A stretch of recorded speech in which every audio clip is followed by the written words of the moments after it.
इस वीडियो में हम देखेंगे कि domestic violence protection and prevention act 2026 जो अभी रिसेंटली पास हुआ है पार्लियामेंट से, इसमें क्या क्या इसकी क्लॉजेस हैं और डेफिनेशंस से लेके हम इसकी जो मेन क्लॉजेस हैं वो तमाम डिस्कस करेंगे। और मैं बाय द एंड ऑफ इस वीडियो के एंड तक कोशिश होगी कि जब आप ये वीडियो मुकम्मल देख लें तो आपको इस एक्ट के हवाले से मुकम्मल इंफॉर्मेशन हो। अब बात यह है कि ये एक्ट बाकी जो कवानीन हैं, जो कि पुराने कवानीन हैं, उनसे बहुत मुख्तलिफ है। और इससे जिधर जिधर ये एक्ट एप्लीकेबल है जिस जुरिस्डिक्शन के अंदर, उससे तकरीबन ये हर घर के जो डोमेस्टिक मामलात हैं वो इससे अफेक्ट होंगे। और ये उन तमाम लोगों को इस एक्ट के हवाले से पता होना चाहिए जिनके ऊपर ये अप्लाई होता है। तो इसको अभी तो हम मजाक में ले रहे हैं या एक हमने उस चीज़ को लाइट मोड में लेके चल रहे हैं, लेकिन लॉन्ग टर्म के अंदर इस एक्ट की काफ़ी इम्प्लिकेशंस होंगी। और इसमें कतन ये बात नहीं है कि गवर्नमेंट की कोई गलत इंटेंशन थी। ये एक्ट को अगर देखा जाए ओवरऑल तो ये एक अच्छी कोशिश है, लेकिन क्या ये हमारे सिस्टम के अंदर फिट इन करता है या नहीं, इसके हवाले से मज़ीद हम इस पे तफसीली बात करेंगे कि इसकी क्या इम्प्लिकेशंस हो सकती हैं। लेकिन बहरहाल स्टार्ट करते हैं। और सबसे पहली बात तो ये कि इसका जो नाम, जैसे हमने भी लिखा हुआ अभी आपके पास आ रहा होगा कि domestic violence protection and prevention act 2026 है, और ये भी रिसेंटली पास आउट हुआ है। और इसमें यह है कि ये कानून बनाया किस लिए जा रहा है। ये ख़वातीन, मर्दों, ख्वाजा सरा, बच्चों और हर कमज़ोर इंसान को घर के अंदर होने वाले तशद्दुद से बचाने के लिए जो है वो बनाया गया। अच्छा, अब ये जो कॉन्सेप्ट है ना कि ये नहीं, ये सिर्फ ख़वातीन के लिए है कि जी ये ऐसा नहीं है। ये तमाम जो अफराद हैं ना घर के, आसान लफ्ज़ों में, ये उन पे अप्लाई होता है जो भी इकट्ठे रह रहे हैं। उसमें उनके पेरेंट्स, सास ससुर, बहन भाई, ख़वातीन, मर्द, ख्वाजा सरा, बच्चों से लेके बड़ों तक, ये तमाम लोग हैं। यानी कि कोई भी शख्स जो है वो शिकायत कर सकता है। वो किन बातों पे शिकायत कर सकता है वो हम आगे देखेंगे। इस कानून का जो मेन मकसद है वो यही है कि लोगों को तशद्दुद से महफूज रखा जाए और मुतासरा अफराद को जो है वो फ़ौरी मदद भी फ़राहम की जाए। यानी कि सिर्फ बात यहाँ तक नहीं है कि आपने शिकायत कर दी और आपको जो है वो आपका केस चल पड़ेगा, लेकिन इसमें मज़ीद बात ये भी है कि आपको फ़ौरी मदद भी दी जाएगी। यानी कि आपको जो रिहैबिलिटेशन है, आपको जो भी इश्यूज़ आए हैं, आपको शेल्टर दिया जाएगा, आपकी काउंसलिंग की जाएगी, आपके मसले को जो है वो मुकम्मल तौर के ऊपर रिज़ॉल्व करने की कोशिश की जाएगी। जो लोग तशद्दुद का शिकार हों उनकी ज़िंदगी को दोबारा बेहतर बनाने का निज़ाम बनाया जाएगा। और पाकिस्तान का आइन हर इंसान को इज़्ज़त से जीने का हक़ देता है, इंसाफ के साथ बर्ताव का भी हक़ देता है। इसलिए ये ज़रूरी समझा गया है कि घरेलू तशद्दुद को रोकने का एक बाकायदा निज़ाम जो है वो बनाया जाए, जो कि बिल्कुल ठीक है। इस हद तक हर शख्स को तहफ़्फ़ुज़ दिया जाए, चाहे वो औरत हो, मर्द हो, बच्चा हो, बड़ा हो, बूढ़ा हो, माजूर हो, स्पेशली इनेबल्ड हो, जो भी है, जो भी शख्स उस घर में रह रहा है, ये उसका राइट है कि उसकी इज़्ज़त हो। और इसीलिए इस कानून के ज़रिए तशद्दुद से बचाने के लिए अमली इक़दामात किए जाएंगे। और ये कानून उन तमाम बातों पर भी लागू होगा जो घरेलू तशद्दुद से सीधा ताल्लुक़ रखती हों या जो घरेलू तशद्दुद की वजह से पैदा हों। ये बहुत गहरे जुमले हैं। अगर आप इसको डिटेल से हम जैसे अब आगे स्टडी करेंगे तो उसमें आपको पता चलेगा। और same as and whereas it is expedient to the institutionalize measures which provide necessary safeguard preventing and protecting all persons including women, men, transgender, children and any vulnerable person from domestic and for matters connected therewith are incidental thereto, ये जो मैंने अभी आपको explain किया है। बहरहाल आगे चलते हैं। तो ये जो एक्ट है ना, ये पूरे पाकिस्तान पे एप्लीकेबल नहीं है। ये सिर्फ़ और सिर्फ एप्लीकेबल है इस्लामाबाद कैपिटल टेरिटरी पे, यानी कि जो इस्लामाबाद की जुरिस्डिक्शन है, इस एक्ट का इतलाक़ जो है वो सिर्फ इस्लामाबाद तक होगा। अब बाकी शहरों में बाकी प्रोविंसेस के अंदर इसका इतलाक़ नहीं होगा। तो हाँ, लेकिन ये ज़रूर होता है कि जैसे अभी ये फ़ेडरल गवर्नमेंट ने बनाया है इस्लामाबाद के लिए कानून, तो बाकी जो सूबे हैं वो इसको अपनी अपनी पार्लियामेंट से पास करवा के इसको कानून का हिस्सा ज़रूर बना सकते हैं। लेकिन फ़िल वक्त आप ये समझें कि ये इस्लामाबाद के ऊपर अप्लाई होगा और इसको यहाँ पे प्रैक्टिस किया जाएगा और फिर ऑब्वियसली उससे बाकी सूबे भी आहिस्ता आहिस्ता करेंगे, लेकिन ये उनकी अपनी मर्ज़ी होगी। लेकिन होता होगा कुछ ऐसे ही अपेरेंटली जो लग रहा है। अब ये कानून जैसे मैंने बता दिया कि सिर्फ इस्लामाबाद पे लागू होगा और ये फ़ौरन नाफिज़ुल अमल है, इसके ऊपर किसी किस्म की कोई फ़र्दर नोटिफिकेशंस की ज़रूरत नहीं है। अब हम जो अगर डेफिनेशंस की बात करें तो जो सबसे पहली डेफिनेशन है कि एग्रीव्ड पर्सन, मुतासरा शख्स, वो शख्स जो परेशान है वो कौन होगा। ठीक है, यहाँ पे सिर्फ औरत का ज़िक्र नहीं किया गया। ठीक है, इसके अंदर चाहे वो औरत हो, मर्द हो, ख्वाजा सरा हो, बच्चा हो, कोई भी कमज़ोर अफराद, माजूर शख्स है, उम्र रसीदा है, उस घर में जो अफराद भी इकट्ठे रह रहे हैं, आसान लफ्ज़ों में, ठीक है, वो शिकायत कर सकते हैं, वो एग्रीव्ड पर्सन हो सकते हैं। यानी कि अगर एक घर में सास ससुर रह रहे हैं तो वो भी शिकायत कर सकते हैं। एक घर में अगर उनका बेटा है तो वो भी शिकायत कर सकता है, और अगर कोई खातून है, बहू हैं उनकी, या बेटी हैं, तो वो भी शिकायत कर सकती हैं। तो ये एक यानी कि सब एक दूसरे के ख़िलाफ़ जो है वो उसमें शिकायत कर सकते हैं। अब उसकी इम्प्लिकेशंस क्या हैं वो हम आगे देखेंगे। मैं फिर रिपीट करूँ कि इसमें गवर्नमेंट की तरफ से इंटेंशन मुझे गलत नहीं लग रही, लेकिन समहाउ ये हमारे सिस्टम में कैसे फिट इन होगा और इसकी प्रैक्टिस कैसे होगी, ये देखना होगा। ये वक्त ही बता सकता है कि ये कैसे इस चीज़ को लेके जाया जाएगा। बहरहाल हम इससे आगे चलते हैं, और एग्रीव्ड पर्सन में हमने इसको देख लिया कि इसमें तमाम अफराद शामिल हैं, और जिसको भी किसी से एतराज़ है वो दूसरे बंदे की जाके शिकायत कर सकता है। एग्रीव्ड पर्सन वो होगा, और उसकी जगह रिस्पोंडेंट जो है वो शख्स जिसके ख़िलाफ़ शिकायत की गई है।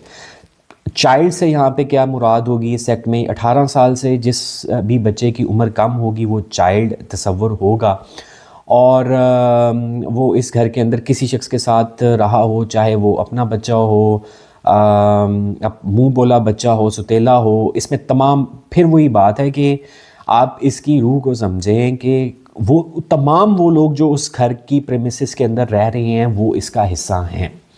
ठीक है, और कोड से मुराद क्रिमिनल प्रोसीजर कोड की बात हो रही है 1898 की, और उसके बाद अदालत कौन सी होगी, इसमें फैमिली कोर्ट है, और फैमिली कोर्ट के पास वही इख्तियारात होंगे जो कि फ़र्स्ट क्लास मजिस्ट्रेट के पास होते हैं। और उसके बाद अगर हम आगे चलते हैं तो मुतलका डिवीज़न क्या होगी कि यानी हुकूमत का वो महकमा जिसे इस कानून पर अमल करवाने की ज़िम्मेदारी दी गई होगी। और डोमेस्टिक रिलेशनशिप क्या होगा, ये बहुत एक इम्पॉर्टेंट डेफिनेशन है। इसमें ये होगा कि घरेलू ताल्लुक़, आप इसको उर्दू में इस तरह समझिए, घरेलू ताल्लुक़ की डेफिनेशन उन्होंने कैसे की है। वो लोग जो एक ही घर में रहते हों और जिनका आपस में रिश्ता हो, जैसे खून का रिश्ता हो, शोहर बीवी का हो, ख़ानदान के अफराद हो, मुंह बोले या गोद लिए हुए बच्चे। यानी वही बात है, अगर शोहर की दोबारा शादी हुई है और उसके बच्चे हैं, या बीवी की दोबारा शादी हुई उसके बच्चे हैं, अगर वो उस घर में रह रहे हैं तो they will be considered as inhabitants for that house, और वो इसके अंदर शामिल होंगे। और जो भी शादी के ज़रिए मुंसलिक हों, या मुंह बोली औलाद हो, ख़ानदानी अफराद हों, या कराबतदारी हो, यानी कि रिश्तेदारी में हो, तो ये तमाम लोग जो हैं ये उस घरेलू यूनिट का जो है वो हिस्सा होंगे।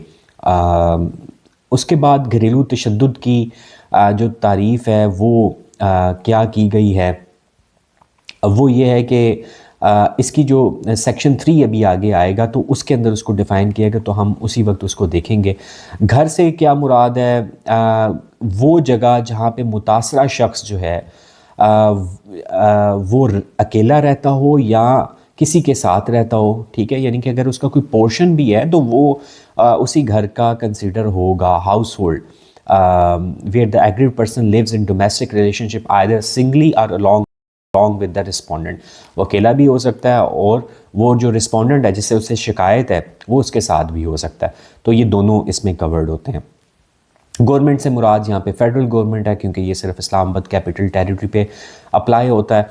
इन्फॉर्मर से मुराद होती है मुखबर, जिसने इंफॉर्मेशन दी कि भाई ये जुल्म हो रहा है। और उसके बाद मॉनिटरी रिलीफ से मुराद क्या होगा कि जो अदालत अगर कोई भी इस हवाले से ऑर्डर्स पास करती है कि जी आप इमीडिएटली इस बंदे को इतने पैसे दें, तो या कोई भी उसकी जो मॉनिटरी बेनिफिट उसको उसमें मिलेगा उसको माली इमदाद कहा जाएगा। और उसके बाद नोटिफिकेशन जो है इसका पाकिस्तान गैज़ेट में शामिल किया जाएगा। और इसके अलावा जो भी गैज़ेट में नोटिफिकेशन आएगा उसको नोटिफिकेशन कहा जाएगा। और पाकिस्तान पीनल कोड 1860 कोड से मुराद यहाँ पे पीनल कोड से मुराद ये होगी अलॉन्ग विद द रिस्पोंडेंट। वो अकेला भी हो सकता है और वो जो रिस्पोंडेंट है जिससे उससे शिकायत है वो उसके साथ भी हो सकता है, तो ये दोनों इसमें कवर्ड होते हैं। गवर्नमेंट से मुराद यहाँ पे फेडरल गवर्नमेंट है क्योंकि ये सिर्फ इस्लामाबाद कैपिटल टेरिटरी पे अप्लाई होता है। इन्फॉर्मर से मुराद होती है मुखबर, जिसने इंफॉर्मेशन दी कि भाई ये जुल्म हो रहा है। और उसके बाद मॉनिटरी रिलीफ से मुराद क्या होगा कि जो अदालत अगर कोई भी इस हवाले से ऑर्डर्स पास करती है कि जी आप इमीडिएटली इस बंदे को इतने पैसे दें, तो या कोई भी उसकी जो मॉनिटरी बेनिफिट उसको उसमें मिलेगा उसको माली इमदाद कहा जाएगा। और उसके बाद नोटिफिकेशन जो है इसका पाकिस्तान गैज़ेट में शामिल किया जाएगा। और इसके अलावा जो भी गैज़ेट में नोटिफिकेशन आएगा उसको नोटिफिकेशन कहा जाएगा। और पाकिस्तान पीनल कोड 1860 कोड से मुराद यहाँ पे पीनल कोड से मुराद ये होगी अलॉन्ग विद द रिस्पोंडेंट। वो अकेला भी हो सकता है और वो जो रिस्पोंडेंट है जिससे उससे शिकायत है वो उसके साथ भी हो सकता है, तो ये दोनों इसमें कवर्ड होते हैं। गवर्नमेंट से मुराद यहाँ पे फेडरल गवर्नमेंट है क्योंकि ये सिर्फ इस्लामाबाद कैपिटल टेरिटरी पे अप्लाई होता है। इन्फॉर्मर से मुराद होती है मुखबर, जिसने इंफॉर्मेशन दी कि भाई ये जुल्म हो रहा है। और उसके बाद मॉनिटरी रिलीफ से मुराद क्या होगा कि जो अदालत अगर कोई भी इस हवाले से ऑर्डर्स पास करती है कि जी आप इमीडिएटली इस बंदे को इतने पैसे दें, तो या कोई भी उसकी जो मॉनिटरी बेनिफिट उसको उसमें मिलेगा उसको माली इमदाद कहा जाएगा। और उसके बाद नोटिफिकेशन जो है इसका पाकिस्तान गैज़ेट में शामिल किया जाएगा। और इसके अलावा जो भी गैज़ेट में नोटिफिकेशन आएगा उसको नोटिफिकेशन कहा जाएगा। और पाकिस्तान पीनल कोड 1860 कोड से मुराद यहाँ पे पीनल कोड से मुराद ये होगी अलॉन्ग विद द रिस्पोंडेंट। वो अकेला भी हो सकता है और वो जो रिस्पोंडेंट है जिससे उससे शिकायत है वो उसके साथ भी हो सकता है, तो ये दोनों इसमें कवर्ड होते हैं। गवर्नमेंट से मुराद यहाँ पे फेडरल गवर्नमेंट है क्योंकि ये सिर्फ इस्लामाबाद कैपिटल टेरिटरी पे अप्लाई होता है। इन्फॉर्मर से मुराद होती है मुखबर, जिसने इंफॉर्मेशन दी कि भाई ये जुल्म हो रहा है। और उसके बाद मॉनिटरी रिलीफ से मुराद क्या होगा कि जो अदालत अगर कोई भी इस हवाले से ऑर्डर्स पास करती है कि जी आप इमीडिएटली इस बंदे को इतने पैसे दें, तो या कोई भी उसकी जो मॉनिटरी बेनिफिट उसको उसमें मिलेगा उसको माली। और उसके बाद प्रिस्क्राइब्ड का मतलब हो जाएगा कि जो बात या तरीका इस कानून के बनाए गए कवायद में तय किया गया हो। और उसके बाद तहफ़्फ़ुज़ कमेटी, ये कमेटी के भी हम डिटेल में देखेंगे। इसको कहते हैं प्रोटेक्शन कमेटी, और ये क्या है और इसके अंदर कौन कौन से लोग शामिल हैं, इनका फंक्शन क्या है, ये तमाम चीज़ें हम सेक्शन 15 के अंदर स्टडी करेंगे। अब जब हम थोड़ा सा और आगे चलते हैं तो जो प्रोटेक्शन कमेटी है उसके साथ प्रोटेक्शन अफसर्स भी होंगे, ठीक है। और वो जो है मिनिस्ट्री ऑफ ह्यूमन राइट्स जो है वो अंडर सेक्शन 19 उसको लेके चलेगी। और उसके बाद प्रोटेक्शन ऑर्डर्स क्या हैं, वो अदालत का ऐसा हुक्म जो मुतासरा शख्स को तहफ़्फ़ुज़ देने के लिए जारी किया जाएगा।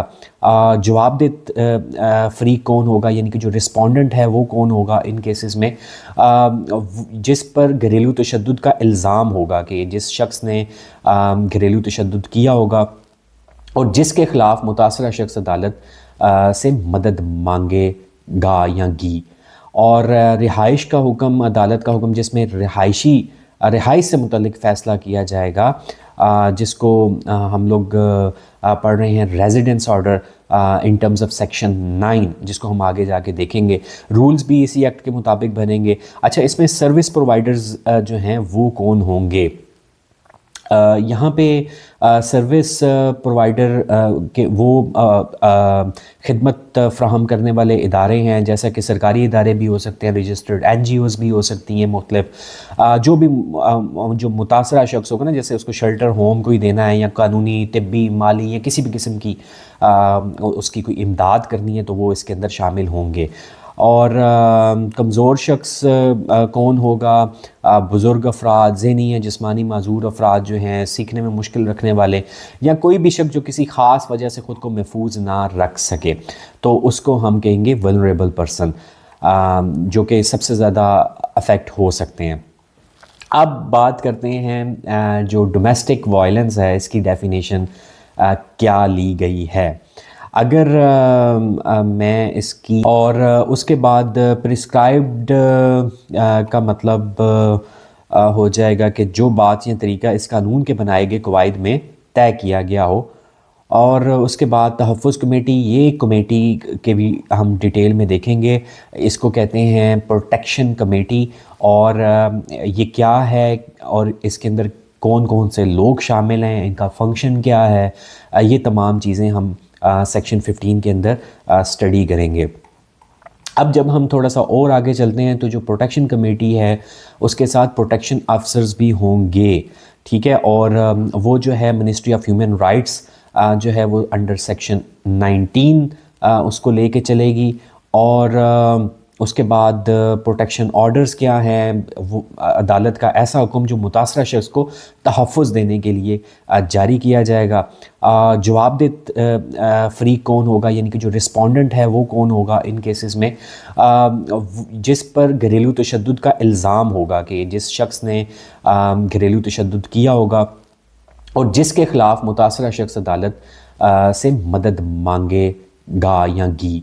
और रिहाइश का उर्दू में ट्रांसलेशन करूँ तो वो कुछ ऐसी होगी कि घरेलू तशद्दुद से मुराद जिस्मानी, नफ्सियाती और जिनसी तशद्दुद के तमाम अमाल शामिल हैं, सिवाय उन जराइम के जो पाकिस्तान पीनल कोड किसी और कानून के तहत पहले से मुतय्यन हो, जो जवाबदेह फ़रीक की जानिब से ख़वातीन, मर्दों, ख्वाजा सरा, बच्चों, कमज़ोर अफराद या किसी भी ऐसे शख्स के ख़िलाफ़ सरजद हों जिसके साथ जवाबदेह फ़रीक का घरेलू ताल्लुक़ हो या रहा हो, और जो मुतासरा शख्स में खौफ, जिस्मानी नुकसान या नफ्सियाती नुकसान का बाइस बने, that cause fear, physical or psychological harm to the aggrieved person.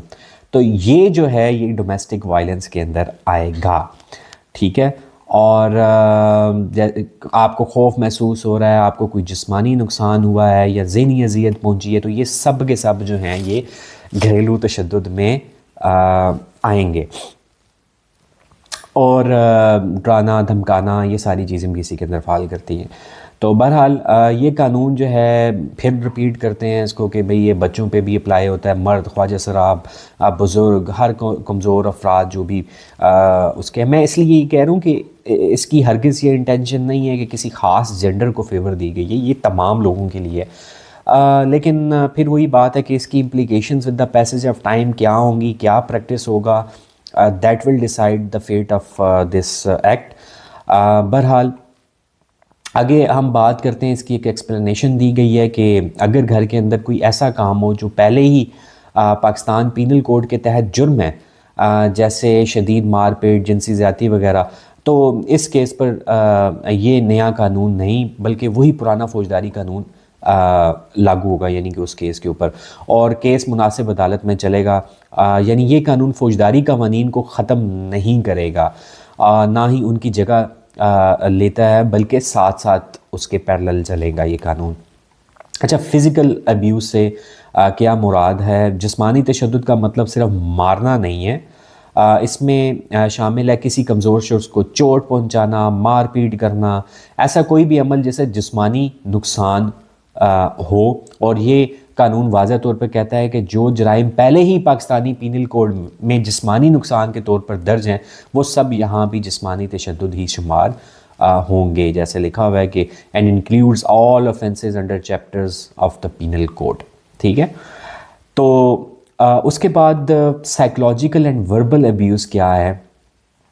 अच्छा, अब ये अगर हम इसको पढ़ें तो सबसे पहला अच्छा, यहाँ पे एक और बड़ी इम्पॉर्टेंट चीज़ है कि ये इन्होंने लिखे तो हैं 9 के करीब हैं, लेकिन उन्होंने कहा है कि बट नॉट लिमिटेड टू, यानी कि ये सिर्फ 9 नहीं है, इससे ज़्यादा भी, जैसे जैसे फिर केसेस आते हैं फिर उसमें कोर्ट्स डिफ़ाइन करती हैं, तो उससे ज़्यादा भी हो सकते हैं। जैसे कि हद से ज़्यादा और मुसलसल हसद का मुज़ाहरा फर्स्ट, और जिससे जो है वो invasion of the victims privacy, liberty, integrity and security, जिसके नतीजे में मुतासर शख्स की निजी ज़िंदगी, आज़ादी, वक़ार और तहफ़्फ़ुज़ में बार बार मुदाखलत हो।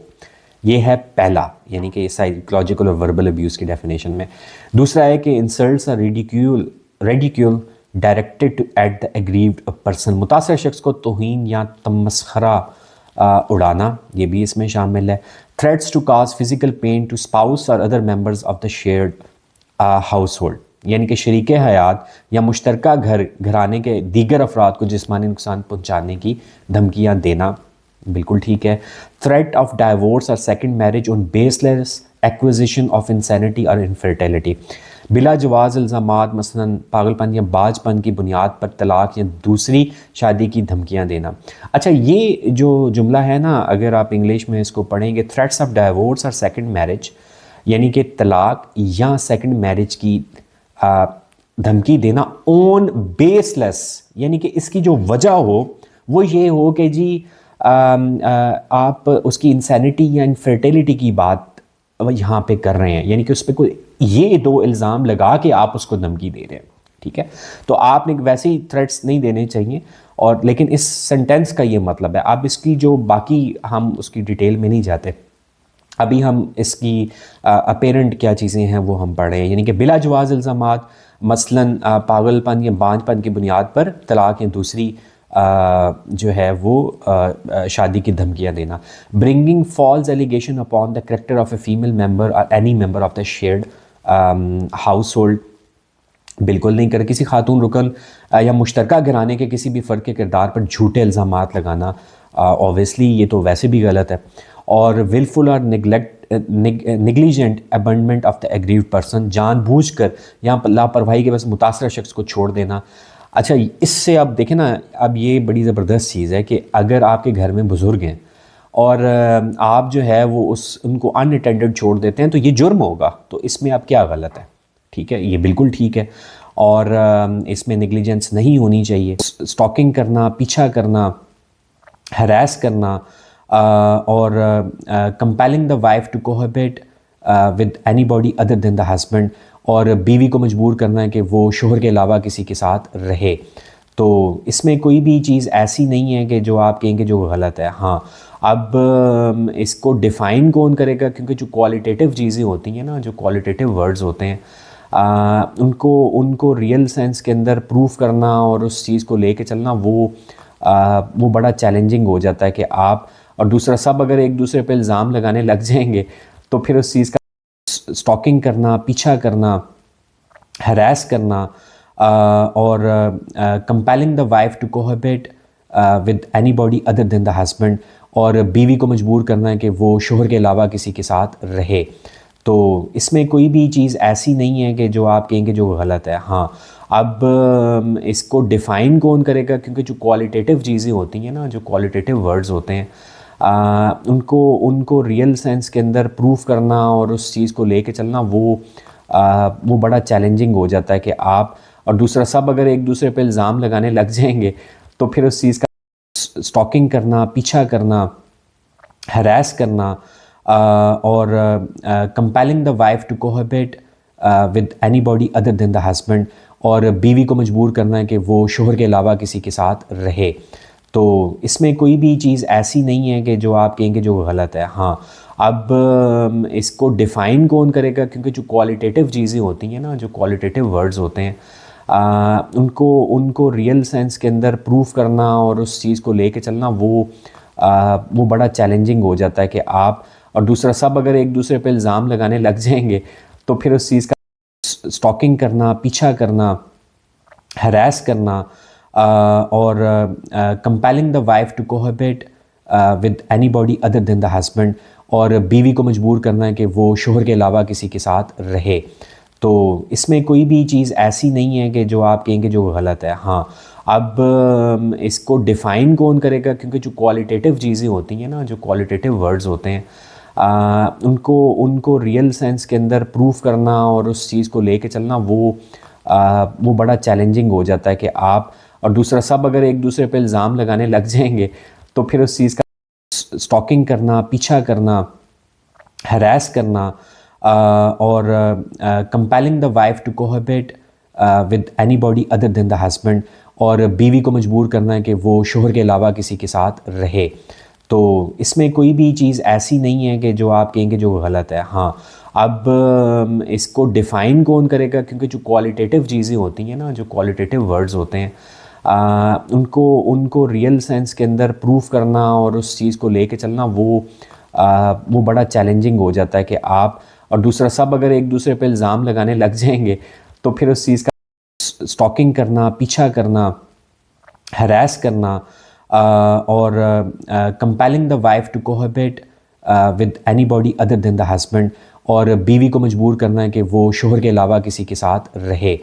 तो इसमें कोई भी चीज़ ऐसी नहीं है कि जो आप कहेंगे जो गलत है। हाँ, अब इसको डिफ़ाइन कौन करेगा, क्योंकि जो क्वालिटेटिव चीज़ें होती हैं ना, जो क्वालिटेटिव वर्ड्स होते हैं, उनको उनको रियल सेंस के अंदर प्रूफ करना और उस चीज़ को लेके चलना वो बड़ा चैलेंजिंग हो जाता है कि आप और दूसरा सब अगर एक दूसरे पे इल्ज़ाम लगाने लग जाएंगे तो फिर उस चीज़ का स्टॉकिंग करना, पीछा करना, हरास करना और compelling the wife to cohabit with anybody other than the husband, और बीवी को मजबूर करना है कि वो शोहर के अलावा किसी के साथ रहे।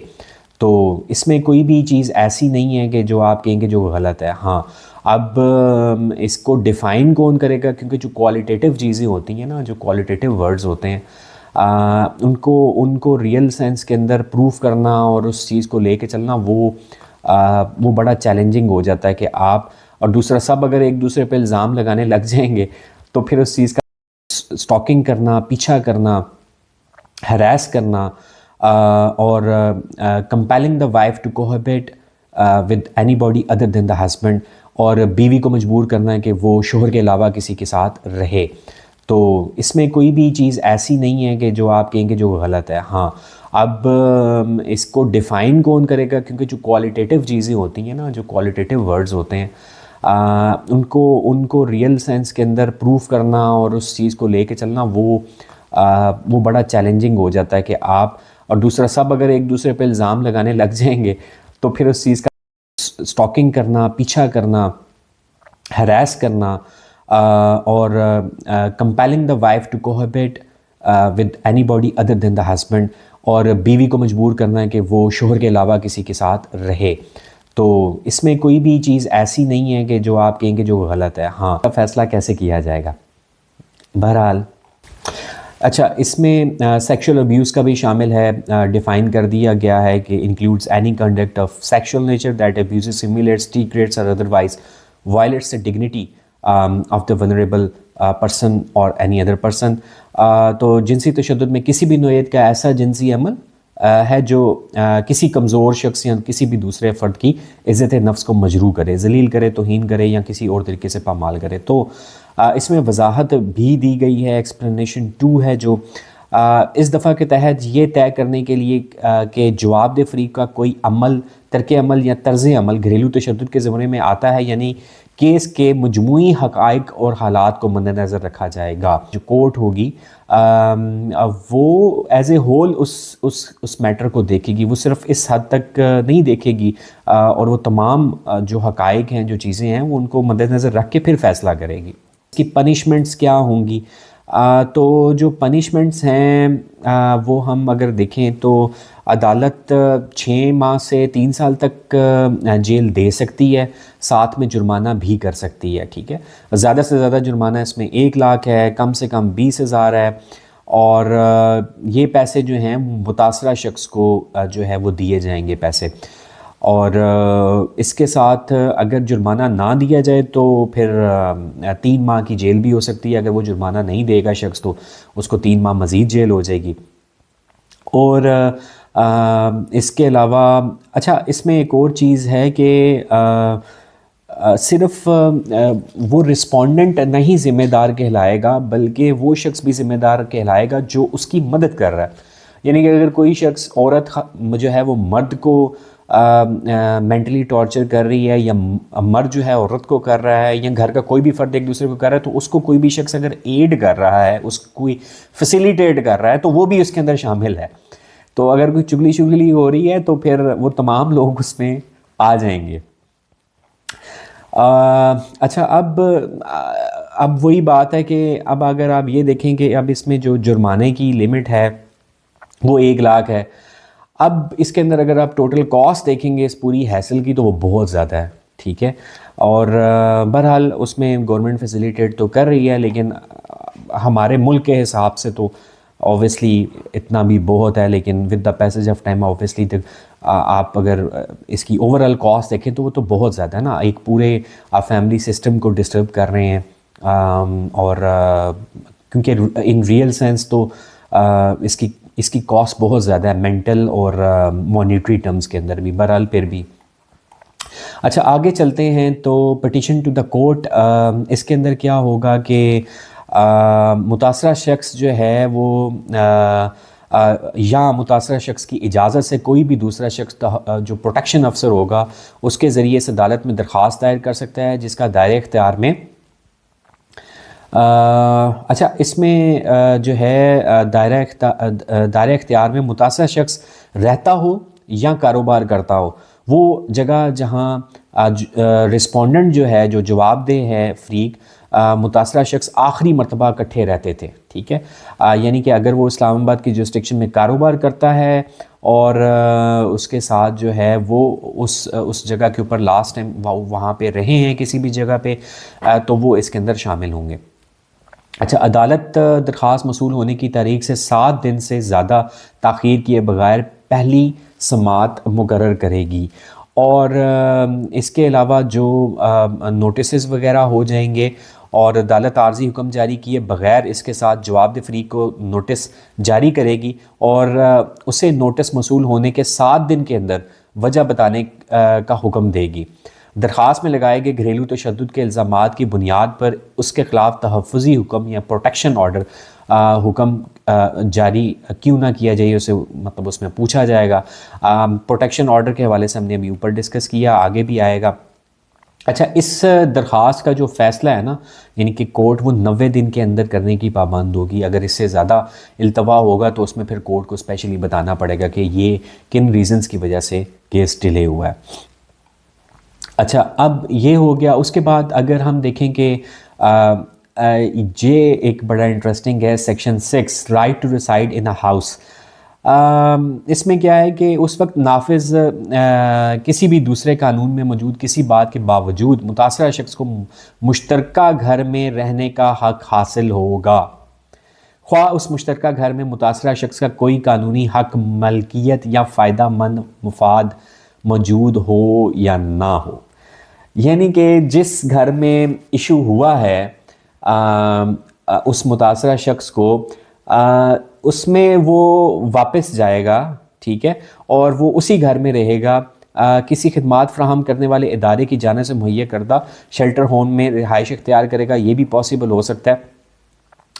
ये अब उसकी अपनी चॉइस होगी कि the aggrieved person may choose to reside in the house और in the shelter home arrange by the service provider, यानी कि ये दोनों चॉइसेस जो हैं वो रख दी जाएंगी। अच्छा, अब ये हो गया। उसके बाद अगर हम देखें कि ये एक बड़ा इंटरेस्टिंग है, section 6, right to reside in a house. इसमें क्या है कि उस वक्त नाफिज किसी भी दूसरे कानून में मौजूद किसी बात के बावजूद मुतासरा शख्स को मुश्तरका घर में रहने का हक हासिल होगा, ख्वाह उस मुश्तरका घर में मुतासरा शख्स का कोई कानूनी हक, मलकियत या फ़ायदा मंद मुफाद मौजूद हो या ना हो।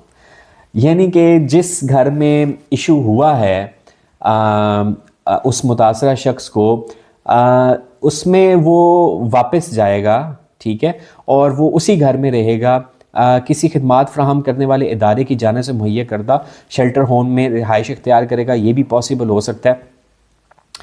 ये अब उसकी अपनी चॉइस होगी कि the aggrieved person may choose to reside in the house और in the shelter home arrange by the service provider, यानी कि ये दोनों चॉइसेस जो हैं वो रख दी जाएंगी।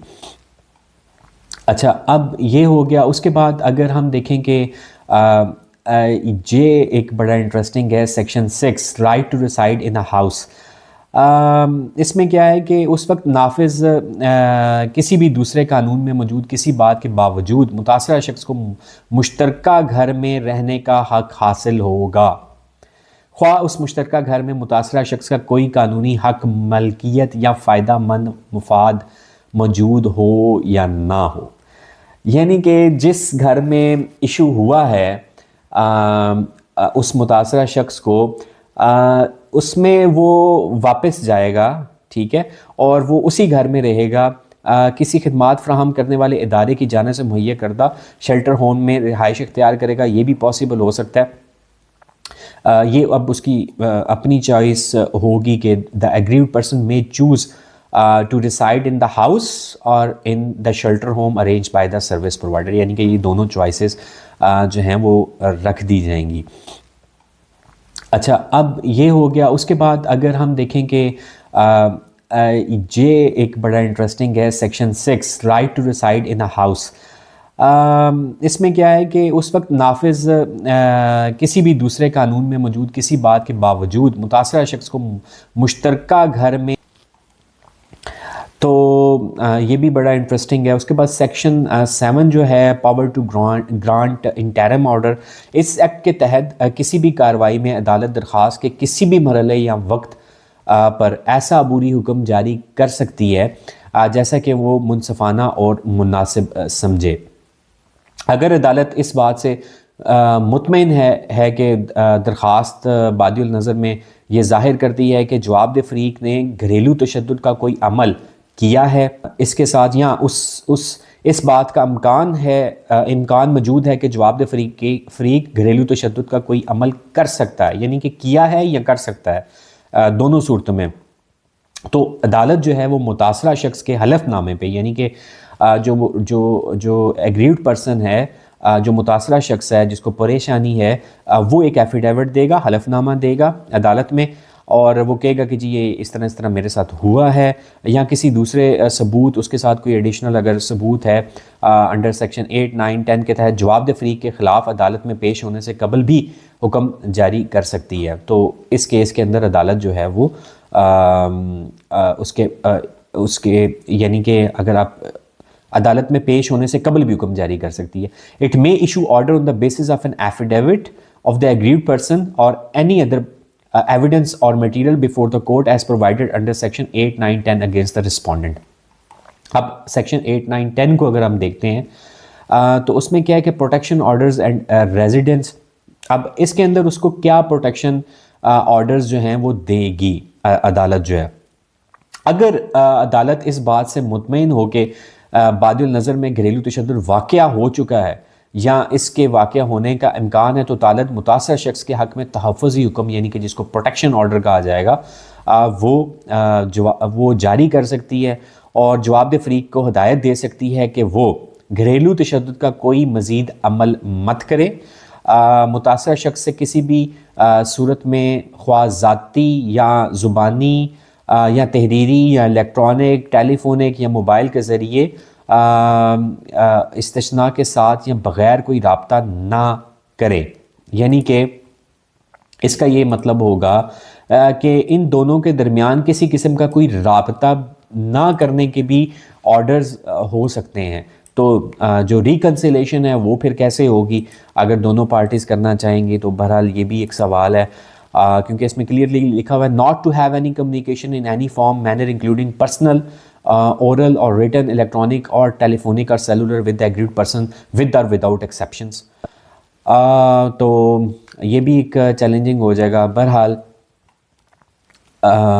उसके बाद ये है कि मुतासरा शख्स से जो है वो दूर रहे, और जैसे लिखा हुआ है to stay at such distance from the aggrieved person as may keeping in view the peculiar facts and circumstances of the case as determined by the court.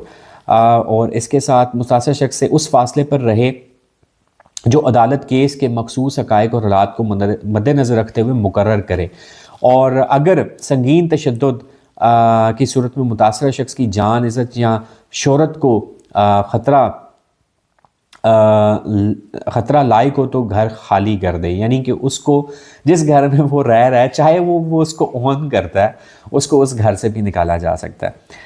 तो बहरहाल उसके बाद अगर अदालत इस बात से मुतमईन हो कि घरेलू तशद्दुद वाकई हुआ है तो अदालत मज़ीद ये अहकामात भी जारी कर सकती है कि जवाबदेह फरीक को मुतासरा शख्स को घर से बेदखल करने या किसी भी तरीके से उसके कब्ज़े में मुदाखलत करने से रोका जाए, और जवाबदेह फरीक या उसके रिश्तेदार को घर में दाखिल होने से रोका जाए।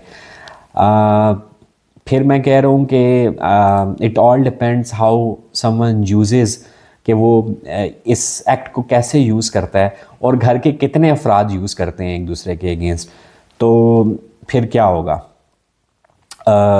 क्योंकि इसमें फिर जारी बात है कोर्ट के पास पावर्स बहुत है ना। अगर अब दो बंदे चले गए हैं प्रोटेक्शन ऑर्डर लेने के लिए प्रोटेक्शन कमेटी के पास और प्रोटेक्शन अफसर्स के पास, तो अब जब वो बात कोर्ट में जाएगी तो दोनों की लड़ाई का फैसला अदालतें यही काम करती रहेंगी। तो बहरहाल क्योंकि ये डोमेस्टिक अब वायलेंस को लेके हम इसको लेके चल रहे हैं, कानून के अंदर किसी किस्म का कोई प्रॉब्लम नहीं है, लेकिन इसकी जो इम्प्लीकेशन है, इसकी जो प्रैक्टिस है पाकिस्तान के कॉन्टेक्स्ट के अंदर, वो बहुत चैलेंजिंग हो जाएगी। With the passage of time आपको वो चीज़ें नज़र आएंगी।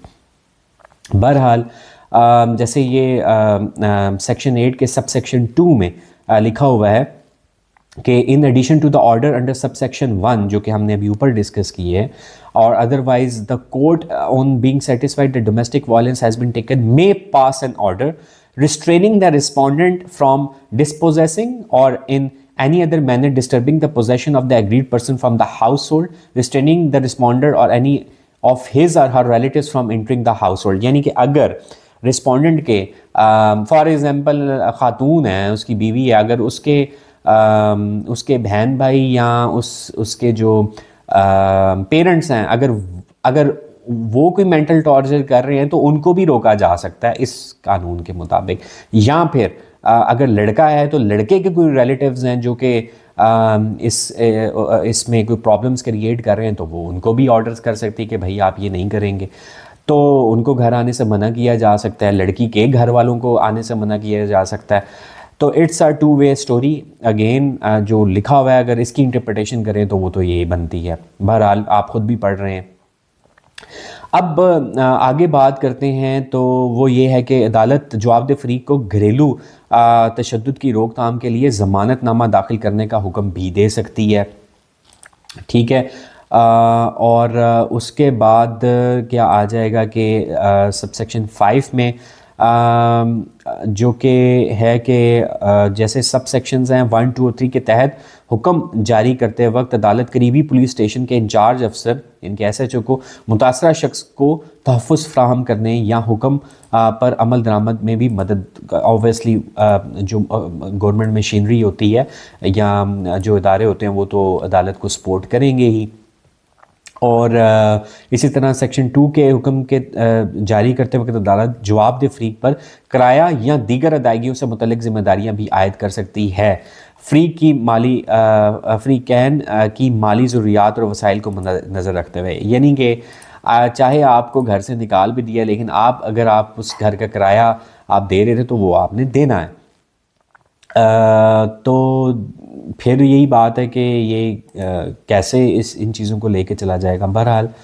और अदालत पुलिस स्टेशन के इंचार्ज अफसर जिसका दायरा इख्तियार में अदालत से रुजू किया गया हो तहफ़्फ़ुज़ी हुक्म पर अमल दरामद में मदद करने की हिदायत दे सकती है। उसके बाद सब सेक्शन 8 है कि अदालत जवाबदेह फरीक को ये भी हुक्म दे सकती है कि वो मुतासरा शख्स को इसकी मलकियत, कीमती अशिया या वो दस्तावेज़ वापस करे जिनका मुतासरा शख्स हकदार हो। तो विच इज़ ओके, अगर जिसकी पोजेसन है, ऑनरशिप है, वो उसको मिलनी चाहिए। अदालत इस दफ़ा के तहत जारी किए गए हर हुक्म की नकल फ़रीक़ैन को, मुतलका पुलिस स्टेशन के इंचार्ज अफसर को और अदालत के दायरे इख्तियार में मौजूद खिदमात फ़राहम करने वाले इदारे को फ़राहम करने की हिदायत देगी। ऑब्वियसली कोर्ट ऑर्डर्स तो आपको मिल जाते हैं, तो ये होगी। फिर अच्छा, सेक्शन 9 के अंदर जो है ना मॉनिटरी रिलीफ की बात हो रही है, जो कि हमने ऊपर भी डिटेल में की है। बहरहाल यहाँ पे ये एक कंप्लीट सेक्शन है इसके लिए। तो सेक्शन 9 में ये बताते हैं कि अदालत जो है वो ट्रायल के किसी भी हिस्से के अंदर अबूरी हुक्म जारी कर सकती है, और जिधर भी कोर्ट को ये फ़ील होगा इंटरिम ऑर्डर्स वहाँ पे दिए जा सकते हैं। मुतासरा शख्स और इसके किसी बच्चे को घरेलू तशद्दुद के नतीजे में होने वाले अखराजात और नुकसानात पूरे करने के लिए माली रिलीफ अदा करने की हिदायत दी जा सकती है। और ऐसा रिलीफ दर्ज झेल अमूर पर मुश्तमिल हो सकता है, ताम इन तक महदूद नहीं होगा। यानी कि कुछ और भी अगर as per the consequences of the case तो वो इसके अंदर शामिल होगा। मुआशी अगर उसकी कोई भी सफरिंग हुई है तो वो भी अदालत उसका तयन करेगी।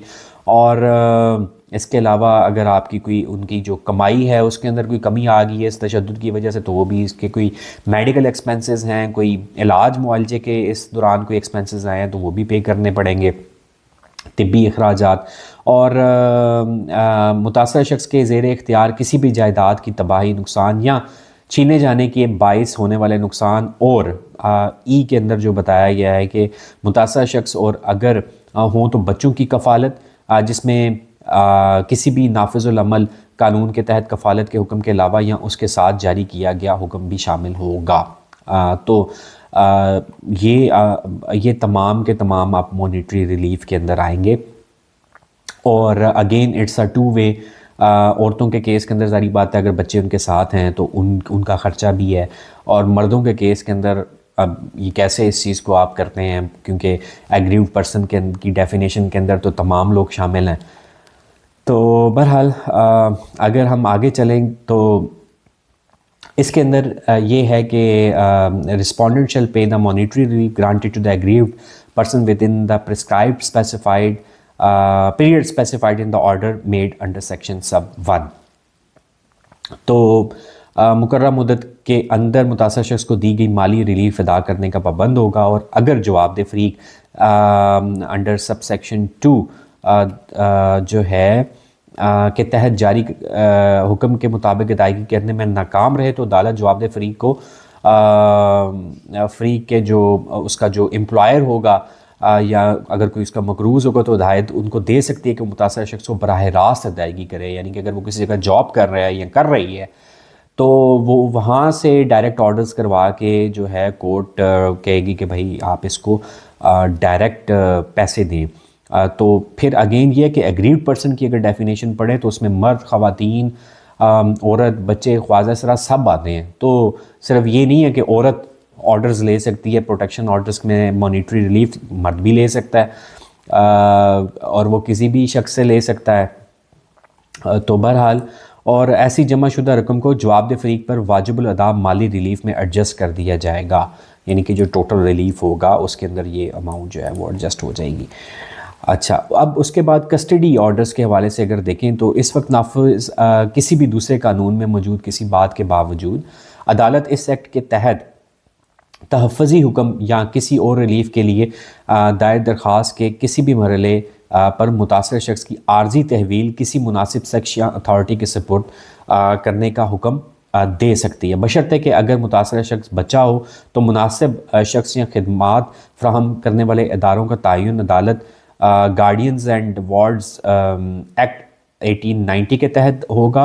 और मज़ीद के अगर मुतासरा शख्स बालिग होगा तो उससे जो है ना बग़ैर पूछे बग़ैर उसको इनकी चॉइस दी जाएगी और वो फिर उसके मुताबिक होगा। तो तहवील मुतासरा शख्स की मर्ज़ी के मुताबिक किसी खिदमत फ़राहम करने वाले इदारे या किसी और शख्स को दी जाएगी।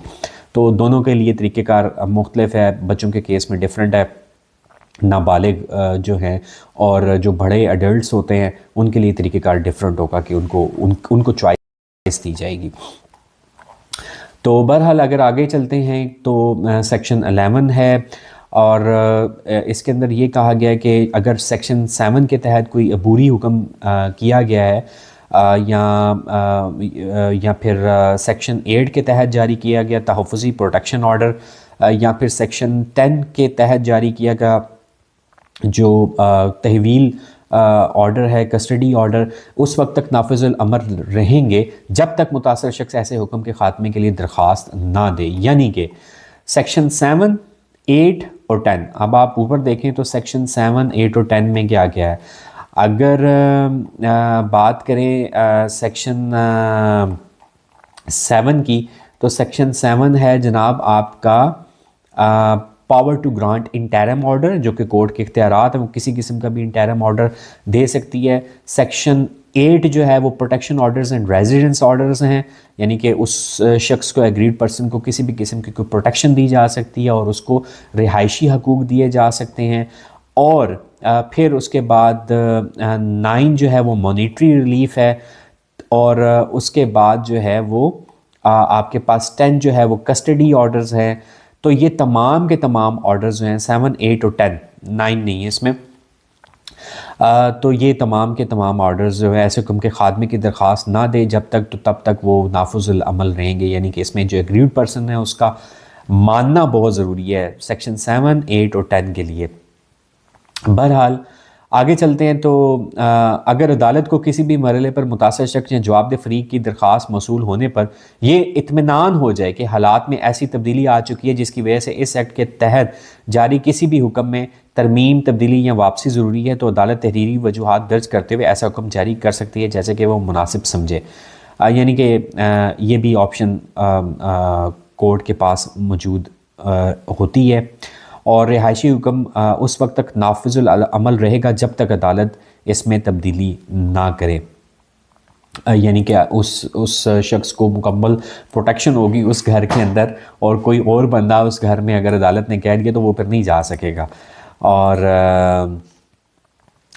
तो ये चीज़ है। अब अच्छा, फिर इसमें अगर देखें तो shall remain enforced till altered by the court. Nothing contained in subsection 1 and 2 shall prevent an aggrieved person from making a fresh application after the previous order has been discharged. Very interesting. अब अगर subsections 1 और 2 को देखा जाए तो उसके बाद अगर फॉर एग्जांपल कोर्ट ऑर्डर्स कर देती है, वो केस चाहे डिस्चार्ज भी होता है तो एक फ़्रेश एप्लीकेशन भी दी जा सकती है।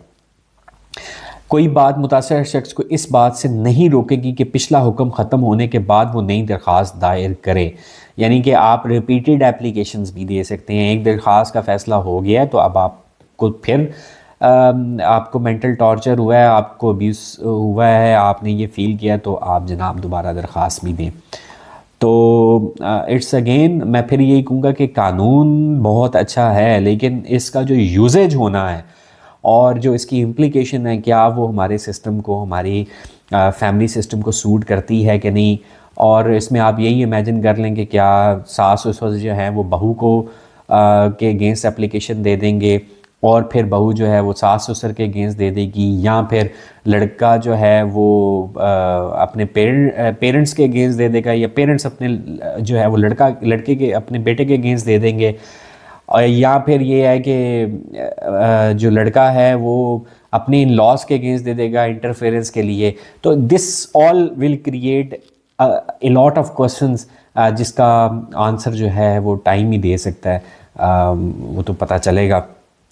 अब penalty for breach of an interim order, अगर कोई भी तहफ़्फ़ुज़ी हुक्म, अबूरी हुक्म या रिहायशी रेजिडेंट हुक्म जो है वो हुआ है, तो उस केस के अंदर उसकी खिलाफ वर्जी करता है तो उस केस के अंदर उसको 1 साल तक कैद हो सकती है, 1 लाख रुपया जुर्माना भी आयद किया जा सकता है और मुतासर शख्स को वो अमाउंट जो है वो दी जाएगी। अच्छा, अब imprisonment of 1 year and with the fine of 100,000 rupees, यानी कि इसके अंदर अप टू का लफ्ज़ नहीं यूज़ किया गया, with imprisonment of 1 year and with fine of 1 year, दोनों चीज़ें होंगी।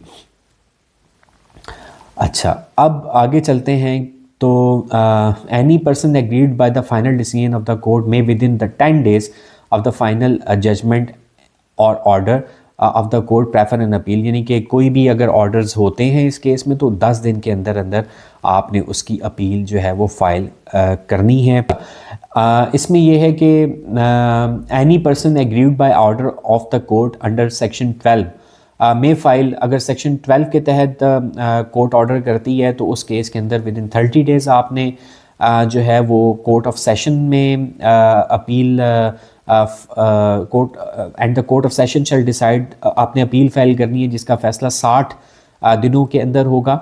और उसके बाद any aggrieved person by the final decision अगर आ जाता है तो उसके बाद जो उसकी अपील है कोर्ट में within 10 days of the final judgement और order of the court prefer an appeal to the court of session, तो उसकी जो अपील है फाइनल ऑर्डर्स की वो जो है 10 दिन के अंदर आपने देनी होती है। यानी कि जो penalty for breach of N interim order और प्रोटेक्शन ऑर्डर है उसकी जो अपील विद इन 30 days है, इसकी अपील 10 days है। आगे चलते हैं, विद इन 10 days यानी अप्लाई करनी है।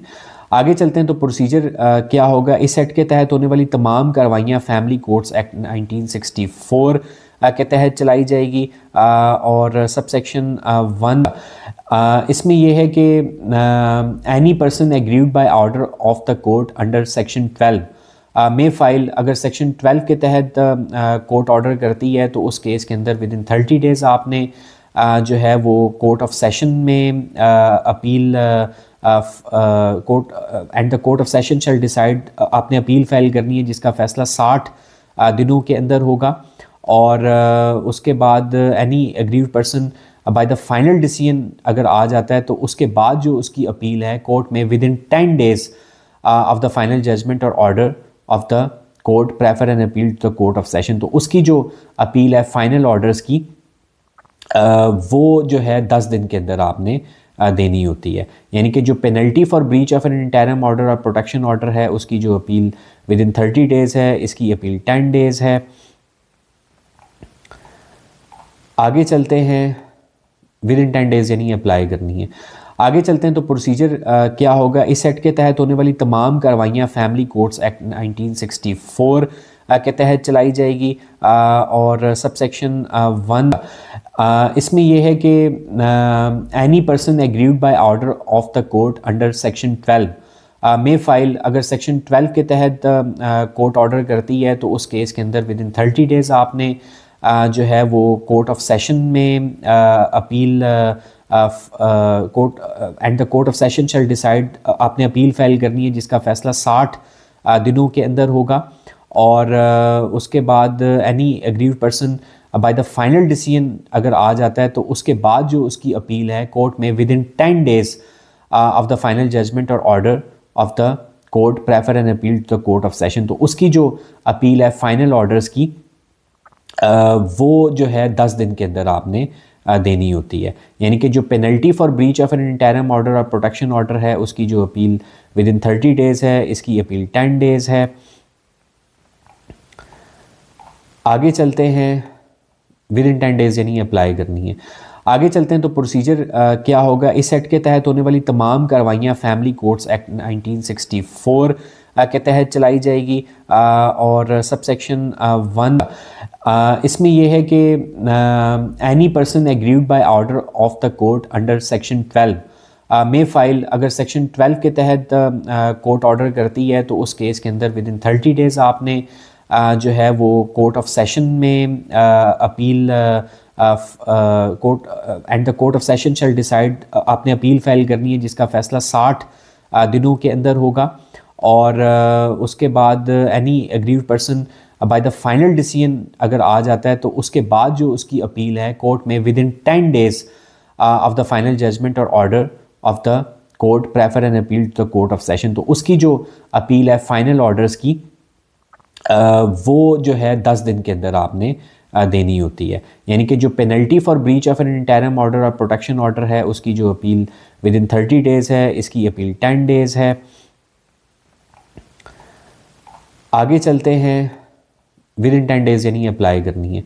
आगे चलते हैं तो प्रोसीजर क्या होगा। इस एक्ट के तहत होने वाली तमाम कार्रवाइयाँ फैमिली कोर्ट्स एक्ट 1964 के तहत चलाई जाएगी और सबसेक्शन 1 इसमें यह है कि any person aggrieved by order of the court under section 12 में फाइल, अगर सेक्शन 12 के तहत कोर्ट ऑर्डर करती है तो उस केस के अंदर विद इन 30 डेज़ आपने जो है वो कोर्ट ऑफ सेशन में appeal court and the court of session shall decide अपने में मौजूद किसी बात के बावजूद अदालत तहरीरी वजूहात दर्ज करते हुए ज़ाब्ता क्रिमिनल प्रोसीजर कोड के तहत भी कार्रवाई कर सकती है।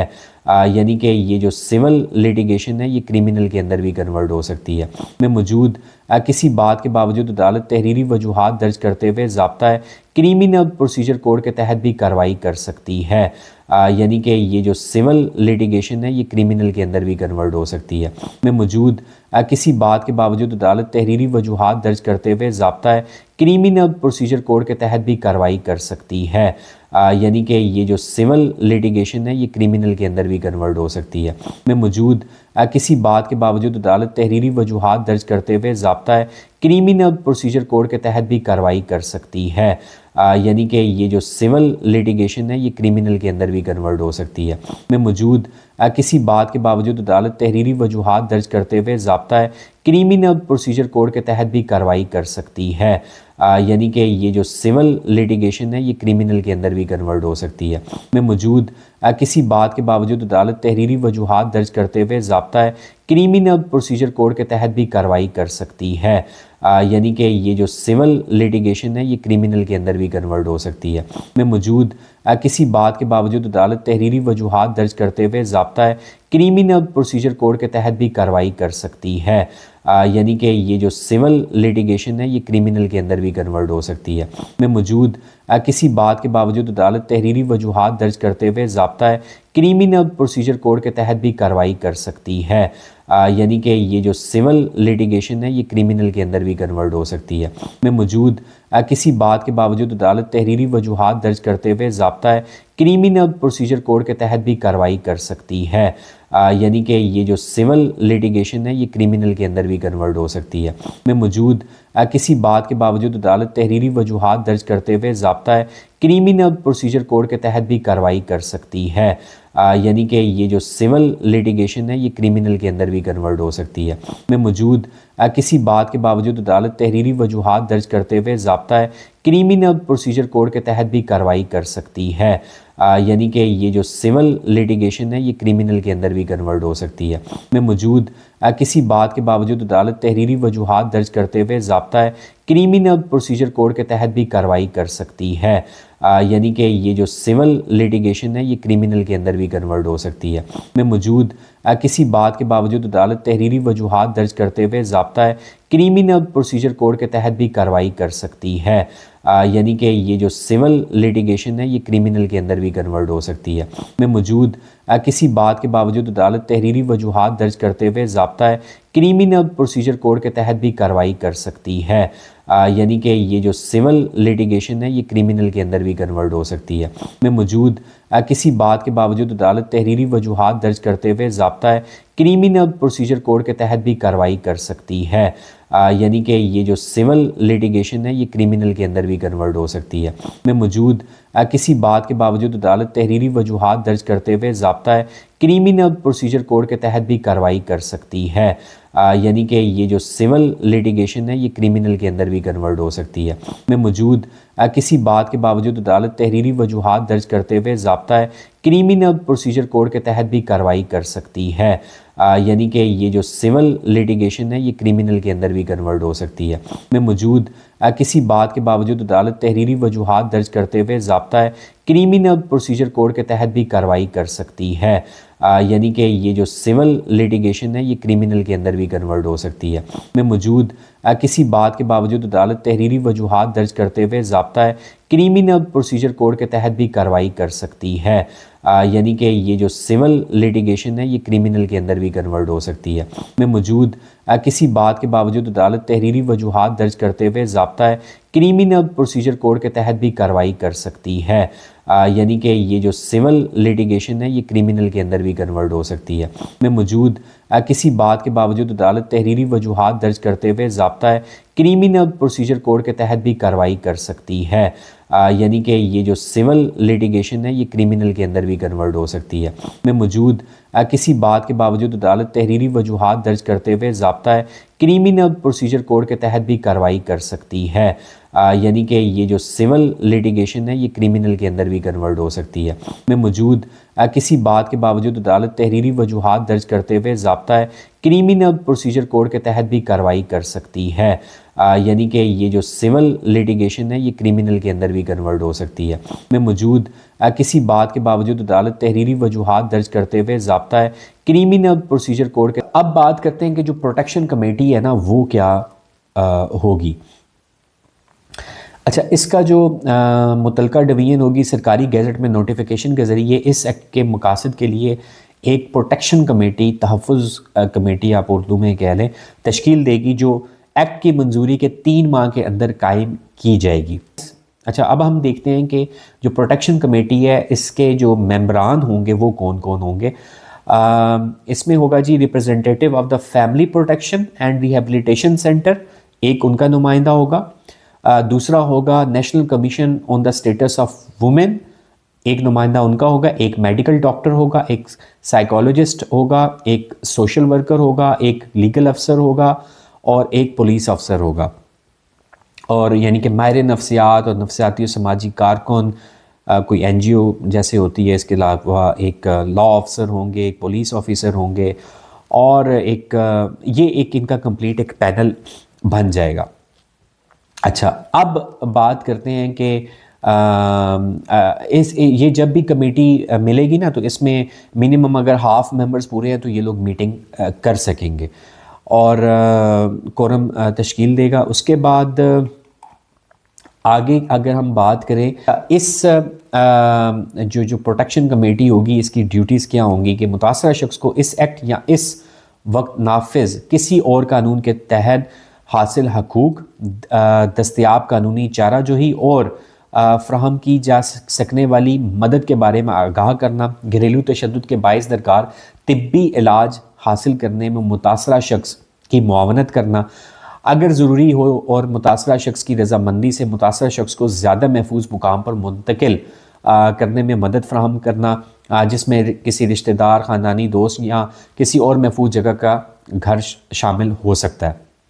अच्छा, अब ये ऑब्वियसली हमने अभी ऊपर भी डिस्कस किया है कि ये अगर बालिग शख्स होगा तो उसकी मर्ज़ी के बगैर उसको कहीं भी नहीं भेज सकते, तो वो विद हिज़ विल होगा। बच्चे के केस के अंदर उन्होंने दूसरा कानून फॉलो करना है। मुनासिब जांच और केस के जायज़े के बाद जो है वो प्रोटेक्शन अफसर को नामज़द करके मुतासरा शख्स की इस एक्ट ज़ाब्ता या इस वक्त नाफिज किसी और कानून के तहत दरख्वास्त या रिपोर्ट की तैयारी में दायरगी में मदद फराहम करना, अपने दायरे इख्तियार में घरेलू तशद्दुद के वाक़यात का सरकारी रिकॉर्ड जो है वो महफूज रखना, ऐसे खिदमात फ़राहम करने वाले इदारों के नाम और राब्ता तफसीलात का रिकॉर्ड रखना जहाँ से मुतासर शख्स मज़ीद मदद और मुआवनत हासिल कर सकता हो, जिसमें शेल्टर होम्स भी शामिल हैं। यानी कि उधर से उठाएंगे और फिर आपको शेल्टर होम में भेज देंगे।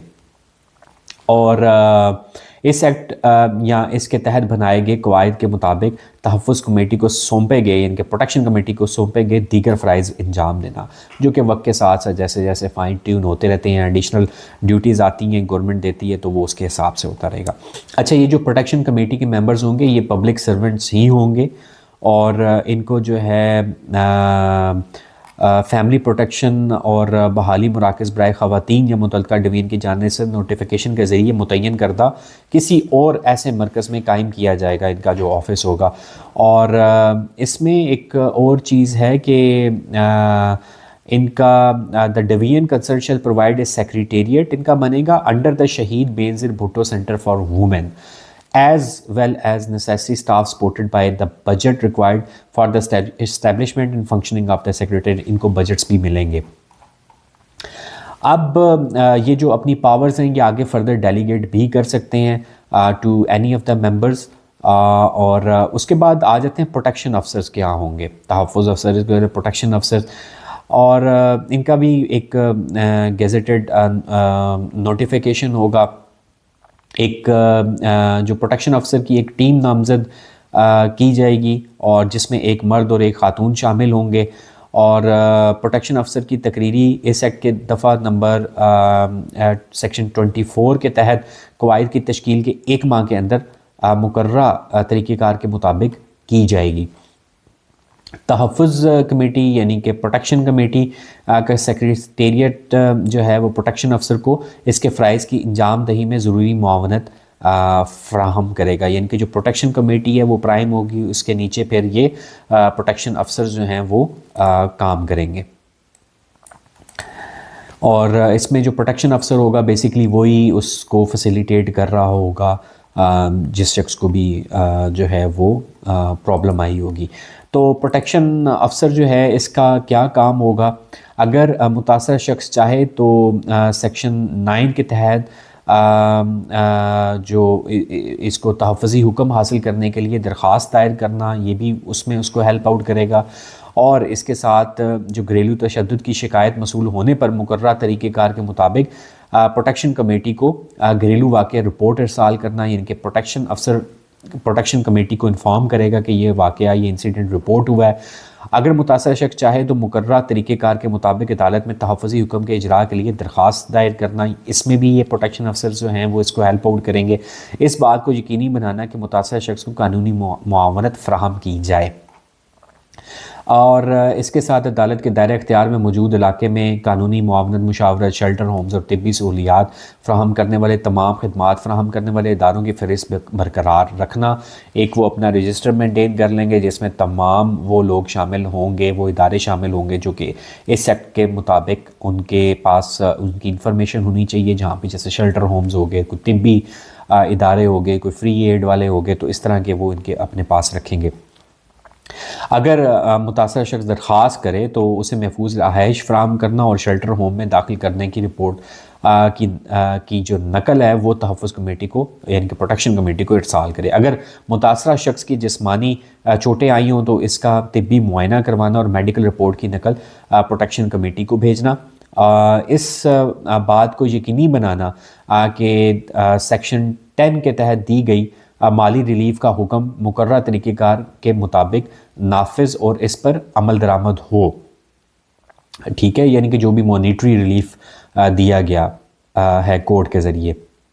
उसके बाद प्रोटेक्शन कमेटी की जानिब से सौंपे गए दीगर फ़राइज़ इंजाम देना जो वक्तन फ़वक्तन प्रोटेक्शन कमेटी इनको देगी। अच्छा, जो सर्विस प्रोवाइडर्स हैं ना वो क्या होंगे, वो भी सेक्शन 21 में बता दिए गए हैं। और इसके अंदर क्या है कि इस एक्ट के तहत होने वाली किसी भी कार्रवाई में अदालत या प्रोटेक्शन कमेटी किसी सर्विस प्रोवाइडर की खिदमात हासिल कर सकती है। अदालत भी डायरेक्टली कर सकती है और जो प्रोटेक्शन कमेटी है वो भी कर सकती है। और इसके अंदर क्या होगा कि सर्विस प्रोवाइडर को वो तमाम मराहत और तहफ़्फ़ुज़ात हासिल होंगे जो प्रोटेक्शन कमेटी को हासिल हैं। और सर्विस प्रोवाइडर कौन कौन हो सकता है, अगर मुताशरा शख्स चाहे तो वो मुकर्रर फॉर्म में घरेलू तशद्दुद के वाक़े को रिकॉर्ड करना और इसकी एक नकल। अच्छा, अब जो सर्विस प्रोवाइडर है ना वो क्या क्या काम करेगा, उसके अंदर रिकॉर्ड द डोमेस्टिक इंसिडेंट, यानी कि वो इंसिडेंट जो रिपोर्ट हुआ है, जो एग्रीव्ड पर्सन ने बताया कि जी मेरे साथ ये हुआ है, तो वो वहाँ पे वो रिपोर्ट करेगा और फिर उसकी जो कॉपी है वो प्रोटेक्शन कमेटी को फॉरवर्ड की जाएगी, वो जिस भी शेल्टर होम में या सर्विस प्रोवाइडर में जाएगा।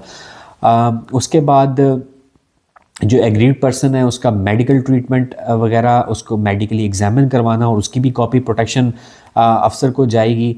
और उसके अलावा और जारी बात है फिर प्रोटेक्शन अफसर जो है वो प्रोटेक्शन कमेटी को रिपोर्ट करेगा। उसके बाद वो जो एग्रीड पर्सन है उसको शेल्टर प्रोवाइड किया जाएगा और उसकी भी जो रिपोर्ट है वो प्रोटेक्शन अफसर को प्रोवाइड की जाएगी। और provide an aggrieved person with an 8 hour assistant if he or she may so require. तो ये हो जाएगा सर्विस प्रोवाइडर का काम। अब ये जो सर्विस प्रोवाइडर्स हैं इनको आप समझ लें shelter home, NGO, medical counselling centre. लेकिन बात ये है कि ये तमाम इदारे भी तो ऑब्वियसली चार्ज करेंगे गवर्नमेंट को, और यहाँ शायद ये सिर्फ फलाही इदारों की बात हो रही है। बहरहाल अब आगे देखते हैं तो protection of actions taken in good faith, section 22, जिसमें ज़ारी बात है कि जितने भी प्रोटेक्शन अफसर या प्रोटेक्शन कमेटी या सर्विस प्रोवाइडर्स ये कोई भी actions for the sake of this act लेते हैं तो उनको प्रोटेक्शन हासिल होगी। जैसे इसमें क्लियरली मेंशन भी कर दिया गया है कि प्रोटेक्शन कमेटी को भी, प्रोटेक्शन अफसर को भी और सर्विस प्रोवाइडर को भी, और किसी किस्म की इनके अगेंस्ट लीगल प्रोसीडिंग्स नहीं हो सकेंगी। और